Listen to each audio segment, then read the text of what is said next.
guys! Welcome back po ulit sa aking channel. So for today's vlog po ay ituturo ko po sa inyo kung paano ba magpalit ng profile picture dito sa Popo. Ayan. So dapat meron na po kayong picture dito sa inyong gallery. Meron na po kayong napusuang ilagay. Kung ito sa akin. Ayan. So ito guys. Ayan. I-ano ko siya. Ipalit ko siya doon sa profile ko. So, nasa gallery na siya, no? So, balik tayo doon sa Popo. So, ayan. I-open yung Popo. Tapos, pag nandyan na po kayo, punta lang po kayo dito sa dashboard ninyo sa profile. Ayan, dito sa baba. Ayan, guys. So, dyan, ito siya, iba, palitan ko siya. So, punta lang po kayo dito sa gilid, merong arrow. Yan.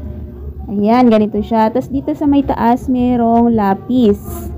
Yan. So, click mo yung lapis. Ayan.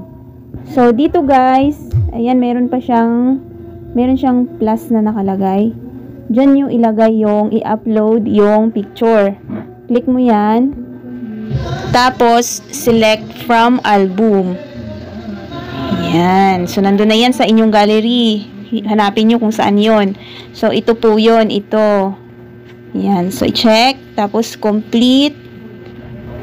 Ayan. So, ayan na siya, guys. Check nyo lang po yung sa baba. Ayan. So, nandito na siya. Oh, nandito. So, ngayon, ilipat natin to doon. So, i-drag mo lang siya. I-long press. Tapos, ilipat mo siya doon. Ganyan. So, ayan na siya. Nasa unahan na siya. Ganyan lang po pagpalit ng profile picture. Sa pag-delete naman, kung ito gusto nyong i-delete, i-click mo lang yung picture, tapos delete.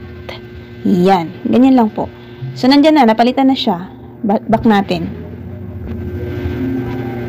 Ayan. Ayan. So, ayan na siya, guys. Oh.